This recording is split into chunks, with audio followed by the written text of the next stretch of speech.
Jack was an only child. His parents divorced when he was 12, and he lived with his mother and his grandmother. And he was named after his grandfather, John Williams, and his dad, Willis. what was your dad's first name? Willis Fenton. Willis Fenton. Willis Fenton. That's where he got John Willis. Okay. He lived with his mother and his grandmother. His first car was a 1935 Ford, and it was upholstered in fabric with roses.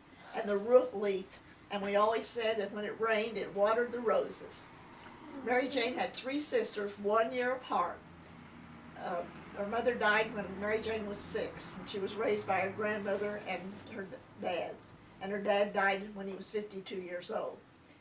Her favorite book was the Bobbsey Twins. In the 6th grade, I was so interested in the Bobbsey Twin book that I didn't notice that a classmate was pretending to pour the ink well on my head. And we had little bottles of ink that we used, and we wrote with the pens, you know, that you put it, dipped it in there. And she was, and I didn't know that at the time, but I was just reading this book, and she was playing with that like she was pouring it. And the lid came off, and I had ink run all down, all over. So I had to go home and change clothes and wash my hair to come back. But the Bobbsey Twins has always been one of my favorite books. We met at the church in about the 6th grade. My 3 sisters and I were baptized on Easter Sunday when I was in the 6th grade, and Jack joined the church about the same time. That was South Joplin Christian Church. And we both graduated from Joplin High School in 1951, and we were married in June of '52. We left to go on our honeymoon to Hot Springs, Arkansas on Saturday afternoon. And the brakes went out on the car just before we got to Neosho, Missouri. And we sat in that car repair office all afternoon. And here we were all dressed up, and I had a corsage on. They knew, you know, just got married.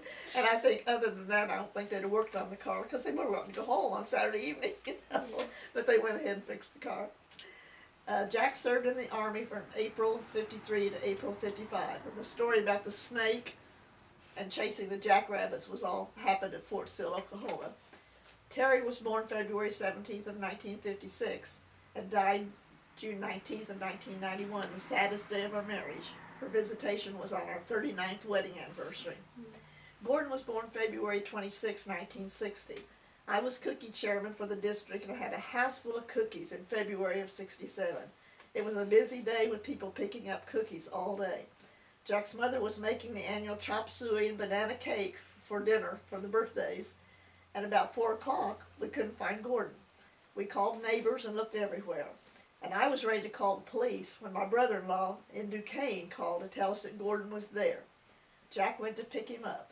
He had walked about 9 miles, and he had stopped at a store to look at the monkeys, and he had stopped to bury a dead bird along the way. And Tracy was born July 1st, 1961. We moved to Kansas City the 6th day week of school. She was in the 1st grade. At the end of the 1st day, she said she was going to quit school and start over again next year. We told her grandmother and Granny were coming for Thanksgiving and would really be disappointed if she quit school. So she said she'd go 1 more day. So I talked to the teacher next day, and she said, put her on the bus and I'll take care of her. And she did. One day when she was a cheerleader, she said she needed $10 for a megaphone. So Jack gave her the $10, and he was surprised when it turned out to be a tiny little charm that fit on the necklace. He thought it was going to be a little too megaphone. Aw. That's crazy. And then I had written just some little thing about each one of the grandkids.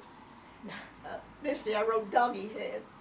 Their neighbors had a German Shepherd dog, and it was in a fenced-in yard next to Rick and Terry. And there was a hole in the fence, and the dog could look through that hole, but it couldn't get out, you know. And all Misty ever saw was a head, and she always just called it Doggy Head. Doggy Head. And then once they went to a picnic, and they came by our house on their way home, and Misty wasn't feeling well. And she said she'd eaten too many little green things, little green trees, broccoli, little green trees. Crystal was helping Jack trim some limbs, and the chainsaw slipped and cut her hand. And we took her to the emergency room in the hospital. Said they couldn't do anything till they got permission from Rick, and he was at work. And they wouldn't talk to Cheryl because they weren't married yet. It was before they got married. And but they did go ahead and stitch it up. And then Rick called in soon, and I said she probably still has a scar. And I was reading this to her the other day, and she said, "Yes, I do, Grammy. I have a scar." I said, "There's an M right there on my finger." And then Wendy and Courtney were the same age, and they both went to the DeSoto schools, and they both played basketball. And we went to a game they played with each other. And Rick sat on one side cheering for Wendy, and Gordon sat on the other side cheering for Courtney, and we were right in the middle, cheering for both of them. Brooke had tubes put in her ears when she was real little. And we went in to see her into the hospital, and here they were pulling her along in a little red wagon. That was so cute. And then she had allergy tests run, and when we asked her what she was allergic to, she said, cows. Allison, Jack went to her school for breakfast with fathers when Gordon was out of town one morning, and Jack couldn't believe how young the teachers looked.